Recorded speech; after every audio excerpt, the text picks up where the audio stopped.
In this episode of the Huberman Lab podcast, Dr. Andrew Huberman interviews Alex Honnold, a professional rock climber renowned worldwide for his free solo ascent of El Capitan, an almost 3,000-foot vertical climb in Yosemite National Park.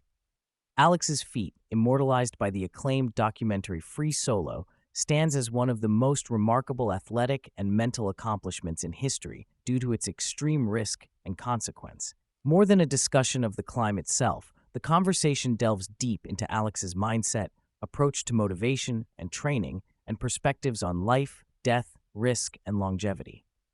Although not a climber himself, Dr. Huberman brings curiosity on how Alex balances the demands of daily life with incremental training aimed at spectacularly challenging goals. The dialogue navigates beyond the public spectacle of free soloing to explore how Alex conceives, pursues, and integrates monumental goals into a life that includes family and other responsibilities. The episode reveals insights applicable to anyone interested in pushing their own limits, regardless of the domain. Through Alex's candid reflections, listeners gain an understanding of how one can systematically build capacity, manage fear, and maintain passion for a lifetime.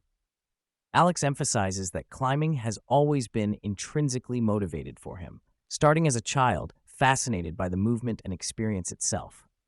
Even after becoming a professional, this intrinsic drive remains central to his engagement with the sport. That said, extrinsic factors, such as sponsorships, film roles, and public recognition, also play a role, especially given the increased visibility from documentaries and social media. However, Alex is keenly aware of the dangers inherent in allowing extrinsic pressures to drive decisions, particularly in free soloing, where poor judgment can have fatal consequences. He carefully monitors his motivations to ensure he does not push beyond preparedness due to external demands. This balance underscores a nuanced mental calibration where the love for the activity underlies everything, but financial and career considerations exist as practical realities. When preparing for a climb like El Capitan Free Solo, Alex explains that memorization is selective and situational. For the hardest parts of the route, he painstakingly memorizes every move, down to the smallest detail.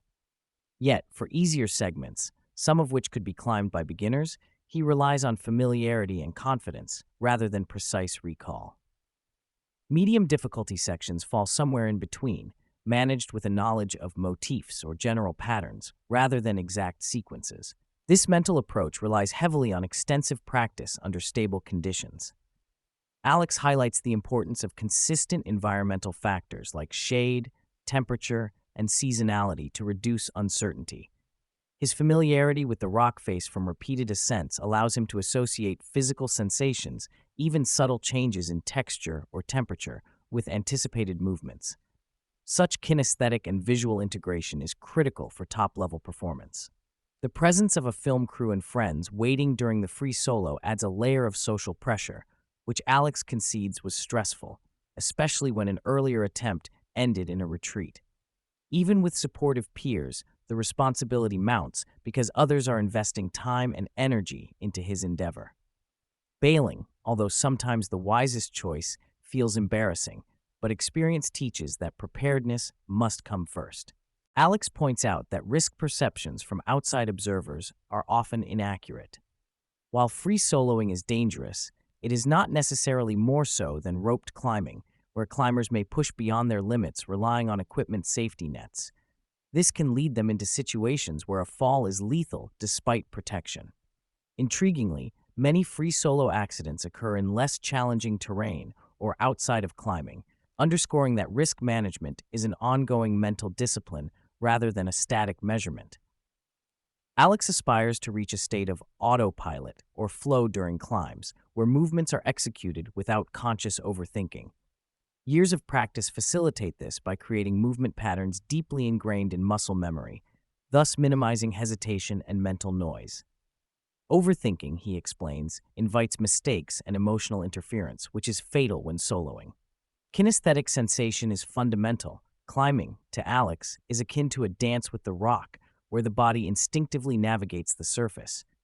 Vision guides foot placement and general movement, but much of the climbing experience is felt rather than seen. This fusion of tactile and visual input coupled with precise bodily awareness, allows elite climbers to flow as they ascend challenging routes. Climbing as a sport uniquely accommodates a broad range of ages compared to many other physically demanding activities. Whereas Olympic-level gymnasts peak in their late teens or early 20s, climbers often perform at high levels well into their 50s and beyond. This longevity is primarily due to climbing's emphasis on technique and movement efficiency alongside strength. Alex himself notices a subtle shift with age.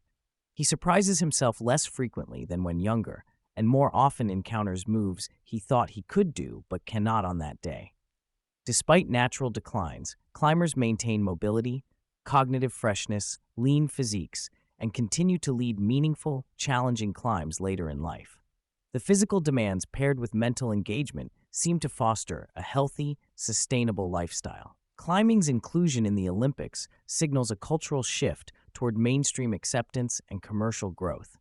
Alex welcomes this evolution, noting that it has created more career opportunities for coaches, route setters, and other industry professionals, broadening support for the community. Although increased visibility might spike concerns about selling out, he believes climbing will remain partly countercultural given its inherent challenges and niche appeal.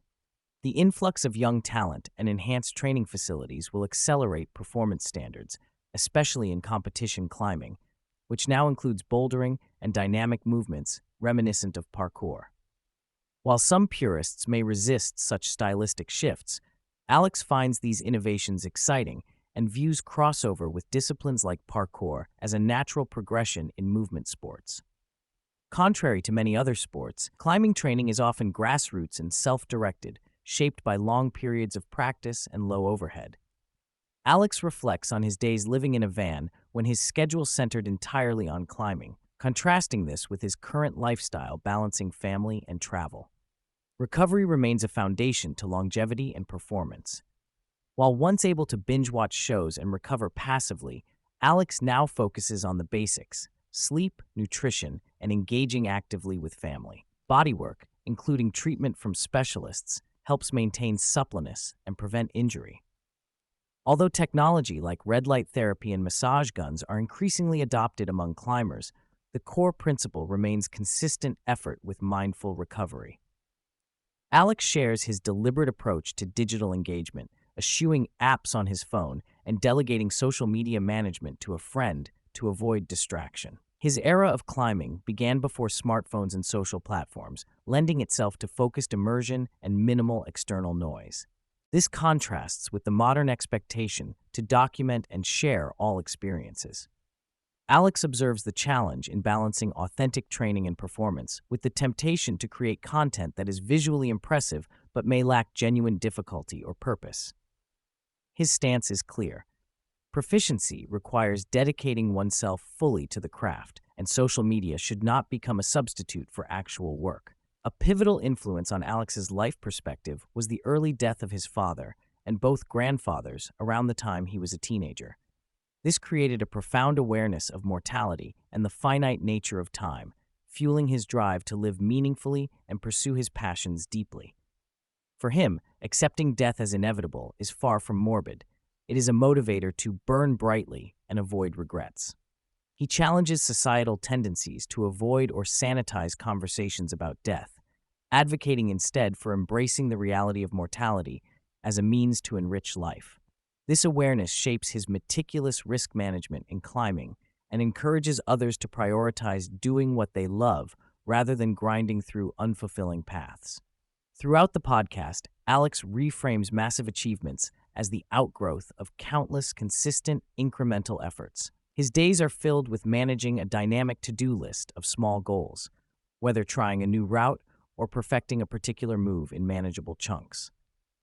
This approach demystifies monumental feats like free soloing El Capitan, revealing them as emergent milestones rather than sudden breakthroughs. He logs his training and climbs meticulously, recognizing that sometimes goals get deferred and sometimes they materialize unexpectedly.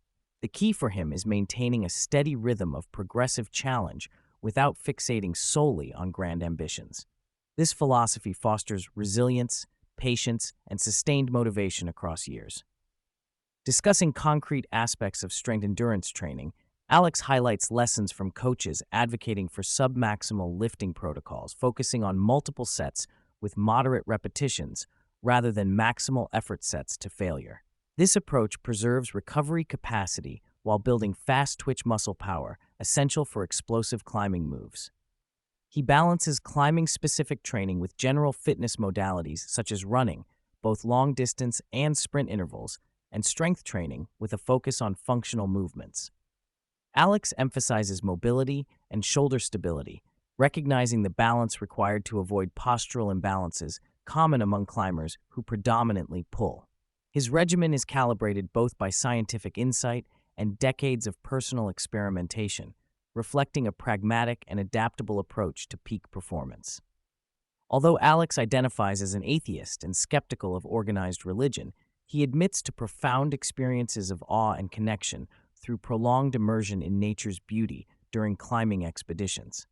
The daily rhythms of sunrise, moonlight, weather changes, and the vibrant ecosystem on the cliffs evoke a deep appreciation for the natural world. This non-dogmatic spirituality grounds him and enriches his life without relying on metaphysical beliefs. Observing animals, birds, and subtle environmental cues enhances his climbing experience, reminding him of his place within a larger living system. Such moments of presence and reverence add a dimension of meaning beyond physical achievement.